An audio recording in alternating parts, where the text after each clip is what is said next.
नबी सल्लल्लाहु अलैहि वसल्लम रोज सुबह बकरियों को लेकर जंगल की ओर जाने लगे थे, मगर एक दिन बीबी हलीमा का दिल अचानक घबरा उठा। उन्होंने प्यार से कहा, मेरे लाडले, आज के बाद तुम बकरियां चराने नहीं जाओगे, मेरा दिल गवाही नहीं देता। उसी पल उनका एक बेटा दौड़ता हुआ आया और रोते रोते बोला, अम्मा, हमारी एक बकरी को जंगल का बड़ा शेर उठा ले गया। ये सुनते ही बीबी हलीमा की आंखें भर आईं। जब नन्हे मोहम्मद सल्लल्लाहु अलैहि वसल्लम ने बीबी अम्मा को परेशान देखा तो बड़े इत्मीनान से फरमाया, अम्मा, आप रोइए मत, मैं अभी जाता हूँ और बकरी वापस ले आता हूँ। बीबी हलीमा घबरा कर बोली, बेटा, वो बहुत डरावना शेर है, अब तक बकरी को खा चुका होगा। लेकिन हुजूर सल्लल्लाहु अलैहि वसल्लम ने पूरे यकीन के साथ कहा, जब मोहम्मद उससे मांगेगा तो वो इनकार नहीं करेगा। इसके बाद हुजूर सल्लल्लाहु अलैहि वसल्लम अम्मा हलीमा को साथ लेकर जंगल की तरफ चले। जंगल के बीच खड़े होकर आपने आवाज दी, ए जंगल के शेर, मेरी अम्मा हलीमा की बकरी लौटा दो। कुछ ही लम्हों में झाड़ियों से 2-3 ताकतवर शेर निकले, बकरी को साथ लिए हुए और दौड़ते हुए आकर हुजूर सल्लल्लाहु अलैहि वसल्लम के कदमों में बैठ गए। आपने फरमाया, क्या तुम्हें मालूम नहीं कि ये मेरी अम्मा की बकरी है? फिर तुमने इसे क्यों उठाया? शेरों ने अदब से जवाब दिया, ए अल्लाह के महबूब, जब आप यहाँ आते थे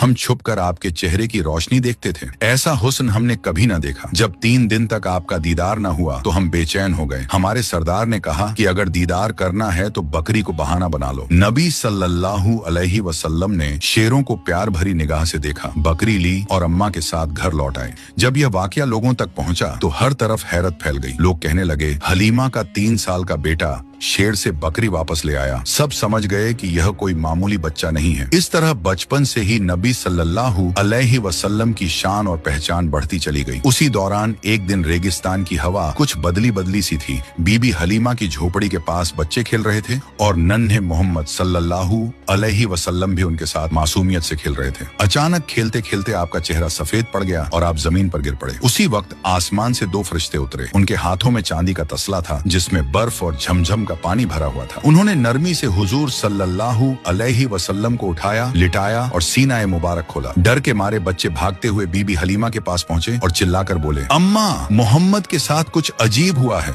बीबी हलीमा और उनके शौहर हारिस घबराकर दौड़े और देखा कि नन्हे मोहम्मद सल्लल्लाहु अलैहि वसल्लम जमीन पर लेटे हुए हैं। आगे की कहानी जानने के लिए पार्ट 4 जरूर देखें।